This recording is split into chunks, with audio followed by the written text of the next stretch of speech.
Good. You? Good. So you excited? Well, I am excited. Real excited. Always excited. So how's it going? Good.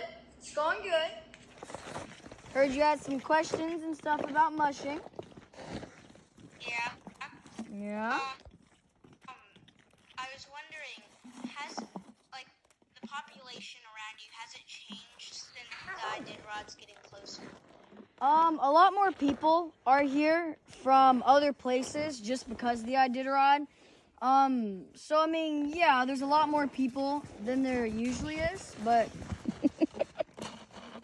yeah. Tell him that it'll get busy starting this weekend.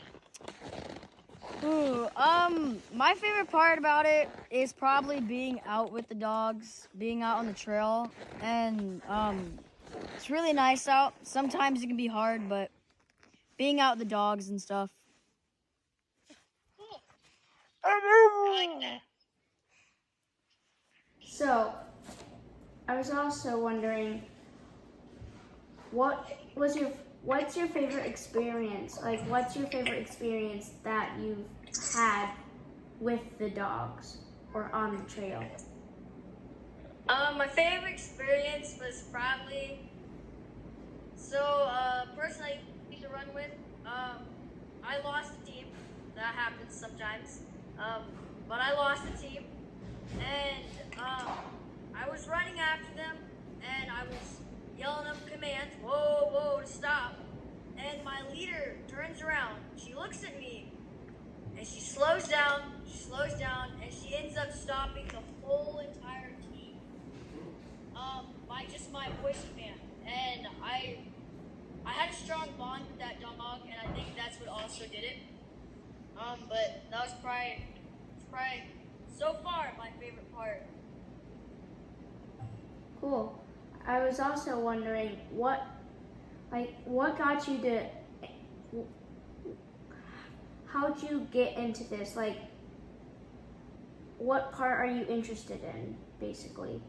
How I got onto it is up here they do little dog races up on the lake, 3-mile dog races with 3 dogs, 2 miles, 2 dogs, 1 mile, 1 dog. And I tried those out, and I just kind of got really interested in it. I love dogs, I love the animals and stuff. And then a neighbor, we were at her house sledding, and I offered to help her out, and I was really interested in the dogs, and I really wanted to learn about it. And I just kind of started to get into mushing after that, and that's how I started. So I heard you got the Red Lantern Award? Red Lantern. I did. It's Red Lantern. Literally. And yeah. Tell him what place that is. The Red Lantern, in order to get this, you have to come in last. But that's okay, because everybody I've worked with so far has gotten the Red Lantern. And it's an award not to be ashamed about. It's an award to appreciate. And it doesn't, to me, placing isn't there too much for me when I'm racing. It's mainly my dogs, making sure my dogs are okay, making sure they get enough food, water, making sure they're all okay, their feet, and just being out there on New Trail is, the past 2 races I have done is what I've been doing. And but the Red Lantern is just last place, and yeah, just like first place gets a special award, last place gets a special award, and yeah. So, you have a connection with your dogs, right? I do. I don't have my own team kennel yet. I work with my neighbor. She has helped me through a lot these past 3 years on mushing, and I just moved on to a different person, helping her out, and but I have a strong connection with dogs, and with a lot of all the dogs I've worked with so far, I've made a strong connection with. And you know, the dogs work off your feelings. If you're upset, you're angry, you're in pain, the dogs will comfort you. The dogs will make sure you're warm. They'll make sure you're okay. They'll always want to be there for you. When you're mad, the dogs are scared. They're away. They don't like that, so they try comforting you some more. But when you're happy, the dogs are happy. And when the dogs are happy, everything goes well. But when you have a bond with your dogs, they have a bond with you. As in, if I was really mean, and I'm not, if I was really mean to my dogs, I was mean to them, I was always mad at them, they wouldn't like me at all. They would do nothing I wanted them to do. But I am really nice to them. I have a strong bond with them, and so they have a strong bond with me. It depends on your bond with your dogs. That's really interesting.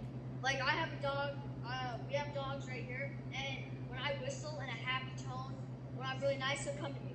We're trying to train. Nuka, come here. Scott. Here comes. Nuka, come here, baby. Come here. They're after their bottle right now. Nuka, come here. They don't want to come. Takani. They're playing right now. Scotty, come here, boy. Come here. Scotty. Come here. Here, give me your bottle. Give me it. Yeah. You want your bottle? Honey there. So, Connie, I have a strong bond with them, so they listen hello. For the most part, right now they're playing because that's a puppy, and the other one's not too old. But if you have a strong bond with your dogs, they'll have a strong bond with you. Nice. I've heard when the Iditarod's starting, I've heard that it's ear splitting. What they mean by that is it's really loud because so what the teams do is when the teams are on the line, they know they're about to go for a run, they know something's up. So they get really excited and they do their barking, which they say whatever they say, and they're really excited. And there's hundreds of teams out on the lake, and they're all, when one team starts getting excited, all the teams get excited. And this year there's 40, and each team has about 14 dogs in it. So that's whatever. But they all get really excited, they all get really loud, and it gets really loud. But once the team takes off, once they start moving again, they're silent. You don't hear a thing, you're sled. And that's when they say it's ear piercing, that's what they mean. It's just really loud. It's loud. Yeah, at my school, everybody's excited. Is there any facts that you'd like to tell everybody? Well, it's 1,000 miles. It's a really long race. They're going from here, Willow, where we live, all the way up to Nome, which is 1,000 miles away on a trail that they're taking. The trails aren't always perfect. The trails are never how you want them on most races. They get out of nowhere a big cloud of just snow. They'll get really hot. They'll get really cold, and the trail is rough. There will be open water you have to cross and stuff. Nuka, no. But that's some facts about it, is the trail doesn't always go how you want it to. Yeah, we did something like that. We built our own mini sleds and did them against pressure ridges and stuff like that. They were like this big, and we had to carry this little stuffed animal in it and make harness and stuff for the dogs. Yeah. It was really fun because we learned that different things can happen. Most of my friends, because their sled would go like this, but then parts of it would break off and they would go different directions. So I can understand how different things can happen. There's things all around that can pop out at any moment from anywhere. Right, anything. I've been on a couple incidents where I've broken a sled and tipped the sled and messed it up is because you'll be going down the trail and then there'll be just a random log sticking out that you don't see and it catches on your brake or your pad, which I'll show you here in a second, and it'll break because it's a stump and this is just wood. I mean, a big piece of wood stump, solid, frozen in the ground versus a loose piece, sort of. But I'm gonna show you an old sled I have. This one is mine. So this is the sled basket. This is where you hold everything. I mean, pockets and everything. These are snow hooks. Have you learned about these? Yes, we learned about them in class. So this is an older snow hook. This one isn't the best type. These still work really well. The newer one right now is in my dad's car, but it's gone. So I would show you it, but I don't have it. But here's these. And then you learned about quick releases. You know what a quick release is? Mm-hmm. So here's a different type of quick release. So here's the little loop that goes in, and you pull back right here on this. Pull back on it, and it pops up. It pops up and lets your thing go. So you hook this up to your gang line, which I don't have right now. You know what a gang line is, though. You've Yes. seen this. Saw that last time. Yep. Yeah. So this hooks up to a snap on the front of your sled, and it helps you out because if your snow hooks, they pop out of the ground, which they do sometimes. These are here to hold the sled. These hold it back. If you hook this up to a tree or a fence or something really solid that won't break, and it's there for extra support. Will you tell them about all the stuff they have to take into the sled with them during a race? I'll tell. So the things you have to have in your sled basket, you have to have an axe. For my race, the Iditarod and stuff, I don't know what they really pack. The same. It's about the same, but a lot more. But for my race, I had to pack an axe, 8 bags of dog food for each dog, and just little sacks, about a pound. For dog food for each dog, 8 bags of those. I had to have 4 bottles of heat, a cooker, which you cook your snow in to cook your dog food and stuff. You had to have snacks, because you have to snack your team. And for yourself. And for us, we had to have snacks for us. Chicken skins, just the name describes it, skin of chicken. Fish, moose. not really moose because unless you cook it, but meatballs, which is just lard, which is a fat stuff for the dog, and meat. You just mix it together and stuff. Sleeping bag. You have to have a sleeping bag. You also have to have extra headlamp, snowshoes, and Any supplies that you may need. yeah, extra hats, gloves. I don't have mine on right now. Extra gloves, extra boots and stuff. You have to have your lighters. And yes, the mushers still brush their teeth every day. Yeah, still brush our teeth out of the trail. You have to have your lighters with you. And yeah, it's kind of everything in my race. Iditarod people, they pack the same, but a lot more. Yeah, A lot more. further. Do you know what a drop bag is? I remember hearing that, but I forgot what it was. I remember that name. So it's a bag that you put your stuff in that you have to have at the checkpoint. So stuff for the next day. Instead of carrying all of it in your sled, you have the stuff for the next day at the checkpoint already. Oh, It's already there. so when you get there, they give you the stuff, and then Yeah, once that's the you're stuff that. okay. So Yeah, once that's the stuff I packed and I brought it and Supplies at the next checkpoint. yeah, supplies the next checkpoint and stuff. so But that's what a drop bag is. let's say you're at the beginning of the race.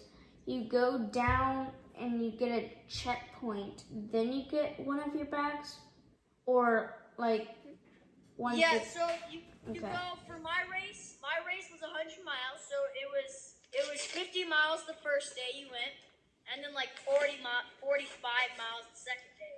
So we would start and go all 50 miles down to the checkpoint. The checkpoint is right there. You pull into it. They check you in. They put your time in. They put what bib number you are. You have a number on you. And then you pull up and you grab your drop bag. They have it there for you, but you have to go get it. And that's where you have the food for that night in. That's where you have extra heat.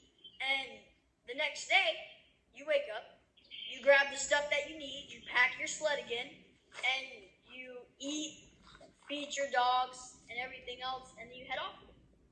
And you go the other however many miles you're going to go from the next checkpoint or the finish line. I heard you earlier talking about moose. Have you ever had a run-in with a different animal than the dogs? I have. I was out on a training run, and Mama and her calf, a baby moose, were on the trail because the snow was really deep. And I was coming around the corner, and I saw them, so I stopped. And what happens when you meet with the mama and a baby with a dog team? The moose think the dogs are wolves, and it's a pack, so it tries attacking the moose. So what the moose does is go into defense mode, and it will charge, it will stand its ground, and everything else.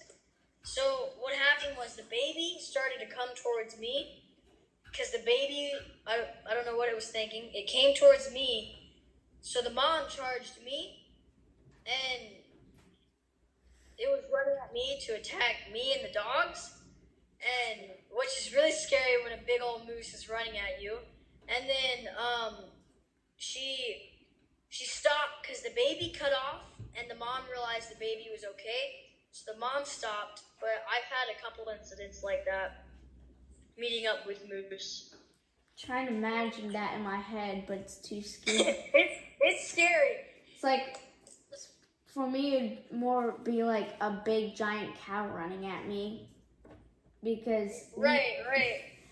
we don't see many mooses here, or any. Right.